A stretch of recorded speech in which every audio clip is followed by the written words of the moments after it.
you can take note today, Philippines does not have our own satellite. Singapore, being a small country, have 9 satellites, similar to Indonesia having 9 satellites.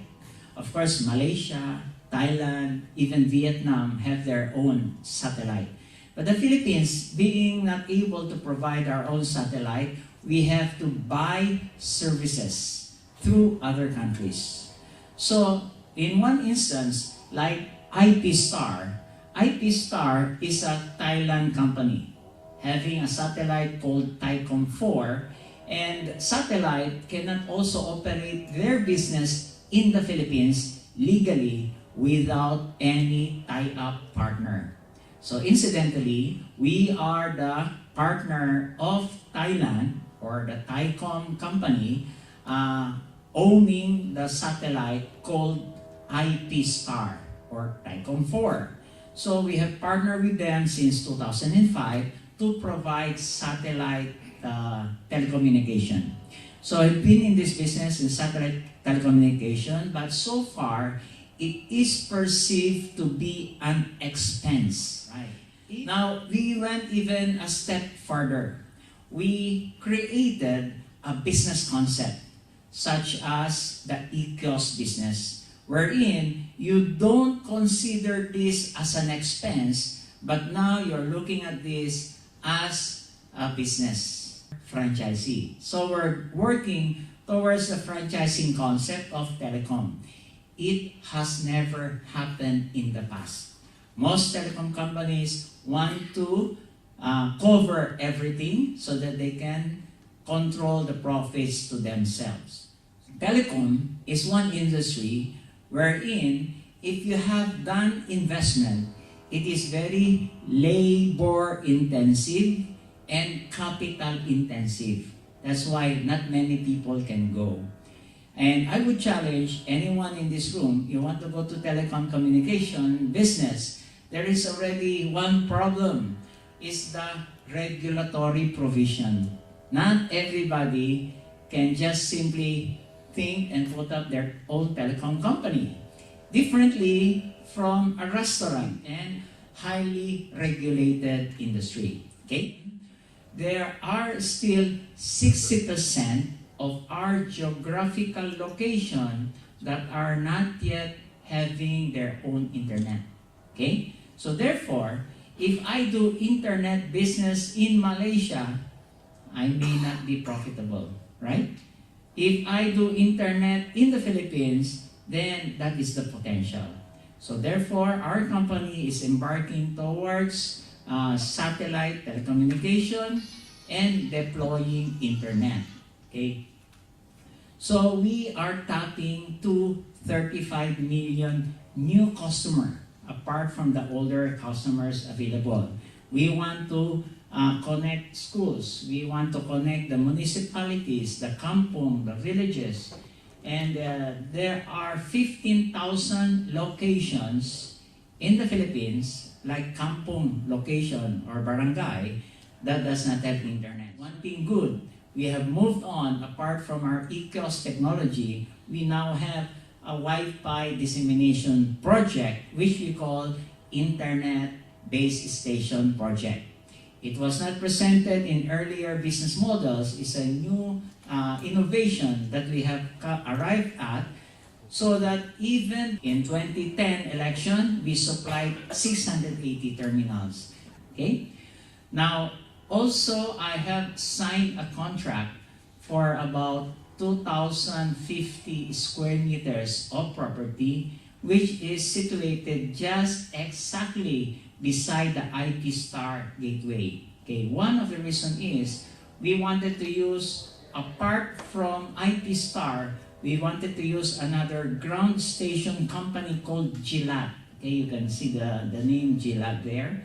Because now we want to install another earth station just immediately beside the existing one to be able to do the real estate development. So that is what I call the Earth Station Development Project for GLAT Earth Station and Hub.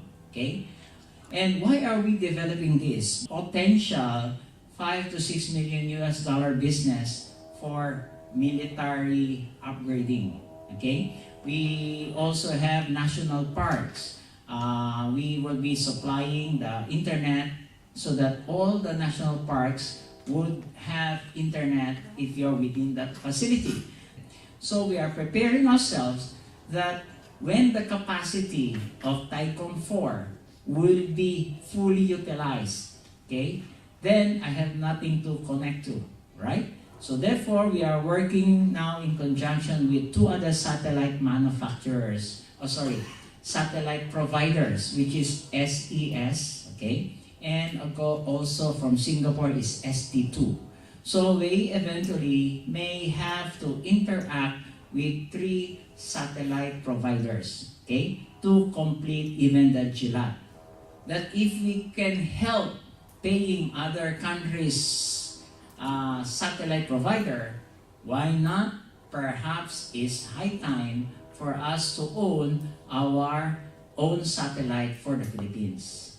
Therefore, February 18, okay, I can remember the date, we have already submitted a letter to the President of the Philippines requesting to allow us to go into that business. That the real issue is, why have the Philippines not been able to launch their own satellite? Because number one, government would not want to embark on that solely because they want to be careful. They are not able to understand the business concept. 600 million US dollars to launch 2 satellites. So we have applied to launch for 2 satellites to cover the Philippines because one is not enough. The first one, we intend to launch by first quarter of 2016 to take up the capacity of what is there. It's not ready to take up future capacity, so we have to plan for 2. So which means, unfortunately, if you're from Malaysia, actually we're buying satellite space also through Malaysia, through Thailand, through Japan, through Indonesia, through China. What I mean is the Philippines, not IP Star itself. IP Star today is just buying connectivity through Thailand, planning to connect to SES and ST2. But when you combine the present use of the Philippine private and government sector, we have transponder space. Okay, that is the term we use to occupy the use of the satellite. We use transponder space. It means we are already paying through these other countries.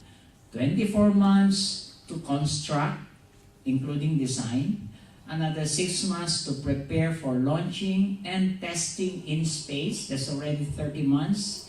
And 30 months is the soonest you can launch it without glitches. So you allow at least 30 to 36 months to make it operational at a cost of 540 million US dollars for the 2 satellites, up to about 600 million depending on the size it will eventually able to take up.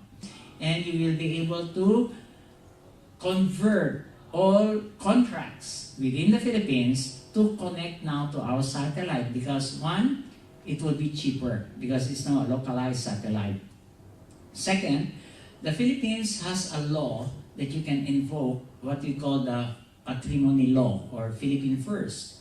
If I have these services, why would you pay Thailand, Malaysia, Indonesia for that matter? Okay? So I would have the right to offer first. If price is equal or better, there's no reason you connect and buy from other country. Correct? So that is now what we intend to invoke, and of course with influence together, I'm sure we have a good chance to do it. Isn't it? So our current project today is to launch the Ninoy Aquino 1. I have already submitted and tendered our intention last February. So with your help, with other angel investment partners' help, we would like to see to it that this would be possible. So now, this will now provide our own satellite, even with a population that is about 100 million. So then our plan is to first service the people that can afford $25 or that is 1,000 peso.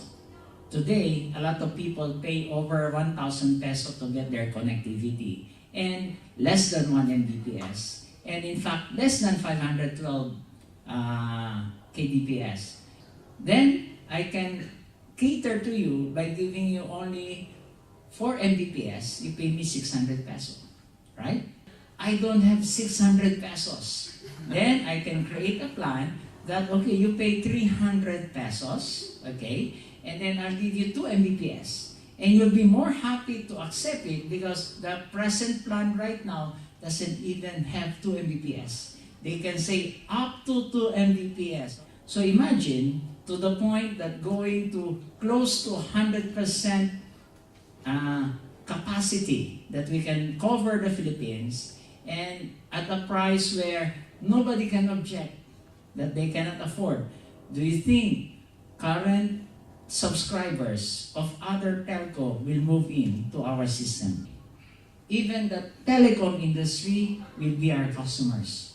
All TV stations, all radio stations, and all direct-to-home services that's using satellite right now will become our client, right? So that's for the broadcast industry. How about telecoms? Then again, so in the Philippines, the situation is they would require more backhaul than what Malaysia would require. And so they'll become our customer. Where the fiber optic ends, where terrestrial communication ends, they would require a backhaul. And since with the new satellite we can offer them cheaper, then why would they get backhaul from Indonesia or Japan or Malaysia? They will get from us. So if I don't do this project, by 2016, we are left with Philippines and Brunei as the only 2 remaining countries in Southeast Asia or in ASEAN country that does not have their own satellite. But once it's up there, our operating cost is less than 5%.